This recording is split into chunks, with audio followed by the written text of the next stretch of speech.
Welcome to Unique Video. Remember to like and subscribe for latest videos.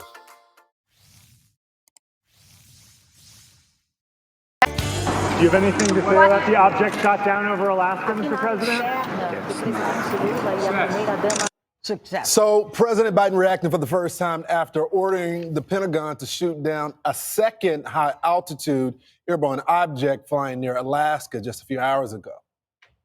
On February 9, North American Aerospace Defense Command detected an object on ground radar and further investigated and identified the object using fighter aircraft.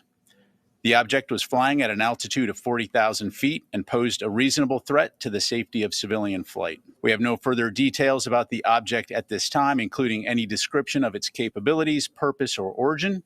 The object was about the size of a small car, so not similar in size or shape to the high-altitude surveillance balloon that was taken down off the coast of South Carolina.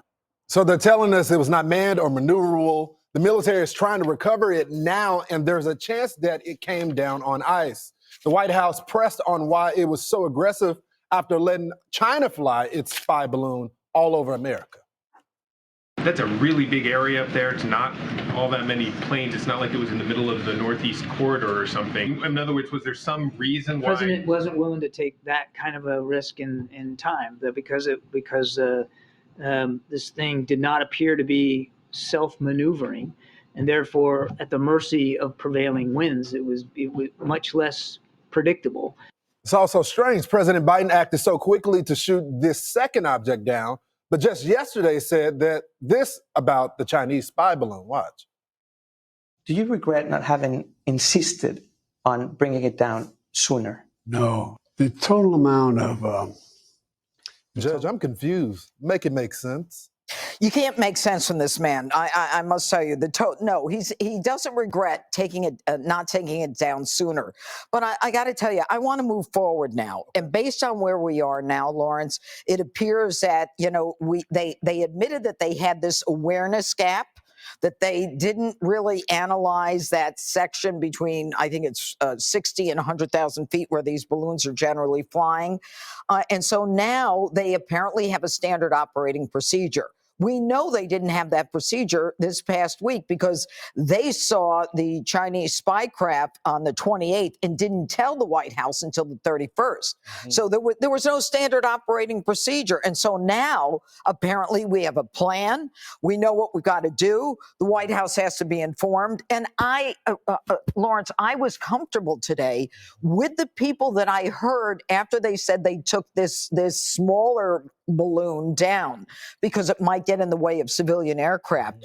But the people that I saw were competent generals who understood, who were fluid and glib with the facts and knew how to communicate. The president doesn't know how to communicate.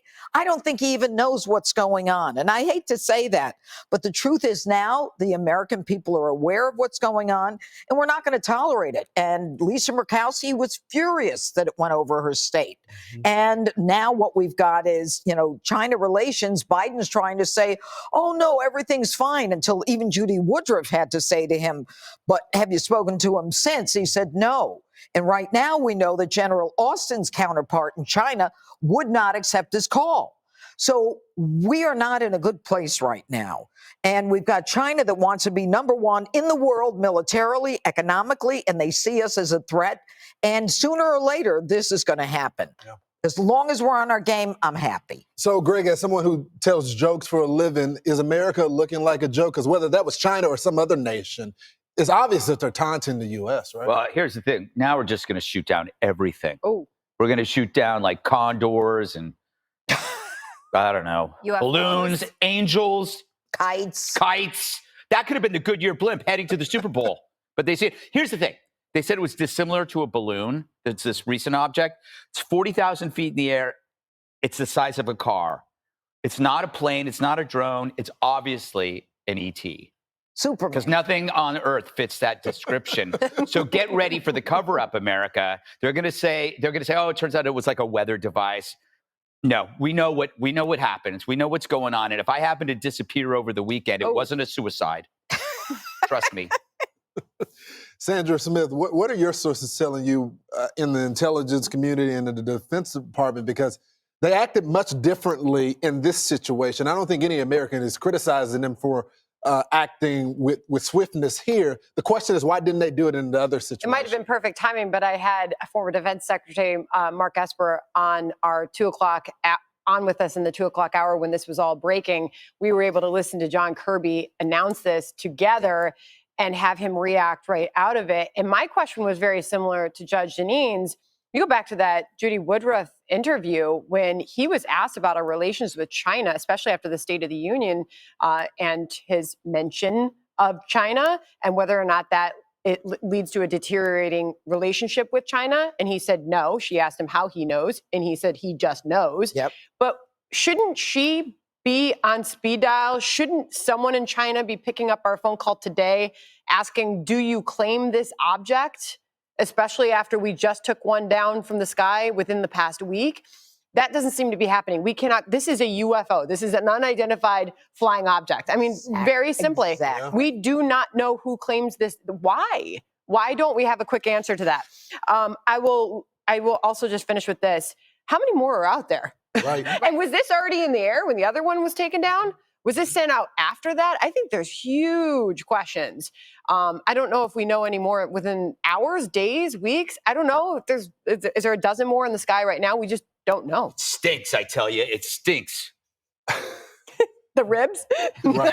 No, those were good. They were still smell good. Jessica, the criticism of the president has become quite bipartisan, and it looks like the threat of China has become bipartisan as well with the China committee. It looks like all the Democrats, at least the hawks, are coming on board with it.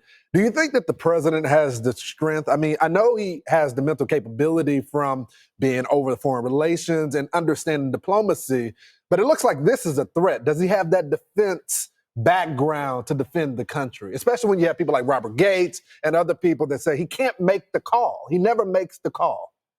So it's not having General Petraeus as your president or General McChrystal, right? This is someone who hasn't served, but it is someone who has served in the Senate, like you said, on the Foreign Relations Committee. He was the head of it for a long time. He has strong relationships on the right and the left with people who have served. And after the intelligence briefing yesterday, there were Republicans and Democratic senators who emerged from that and said that they think that it was handled properly. And there's a key difference between what was going on here. And the judge, you brought this up as well. This object was flying at 40,000 feet, which is where, when we're in planes, we're at 36,000 feet, right? So there was potential to actually go into an aircraft. The Chinese spy balloon was at 60,000 feet. Our F-22s couldn't even get there. So there was a question of what can we even do with this until it dips down to a point where we could reasonably take it down. Then on top of it, when the president, it was on Wednesday, said last week, I take it down, shoot it down. And they said, we have to wait until we can, first of all, safely. And we're going to have a better recovery process if we do it over water. And they picked Myrtle Beach for this to be the location of it. And I know Jesse took issue with the idea that our divers are weak and they can't go in the cold, right? The waters of Alaska are colder than South Carolina. But how dare you smear Jesse when he's not here? I'll text him and tell him that I said it. And I'm sure I guess the point that I'm trying to make, Jessica, I know the point you're trying to make is that Joe Biden is weak. And the point I'm making is that he isn't. I understand that he has a diplomatic background, but when it comes to acting, the defense, keeping Americans safe, does he have that ability? Because he may not be Robert Gates, and neither was President Obama at the time, and didn't sit on the foreign relations, but he knew how to go after Osama bin Laden. Well, Robert Gates said he was wrong on every foreign policy decision he ever made. And we all sat here in our proverbial seats at that stage in time and criticized Obama about the red line in Syria, right? That Assad went and gassed his people. And the idea was, and Hillary Clinton wanted to go in there, and he pulled back on that. There has been criticism of Obama on foreign policy, and there will be criticism of Joe Biden on foreign policy. Afghanistan is the biggest example of that. But Joe Biden is the president who, the second the Ukrainians needed help, he got in there. He's also the only American president who speaks out of turn about defending Taiwan if China comes after them. That's not what Xi Jinping wants to hear. Well, the Ukrainian people tell you that he didn't act soon enough. And I've heard Zelensky speak plenty. This if they had the weapons and is now running they have to that go operation under the fire to get the weapons there. But if the president would have gave it to them sooner, I think that's the point, though. He acts after the fact, and we saw that here as well. Even if I had pulled up an example of Joe Biden putting on military gear and running into a war, you would still be negative about him. No, you'll never see him doing that. All right, we got to go. Well, he's not supposed to. He's the president.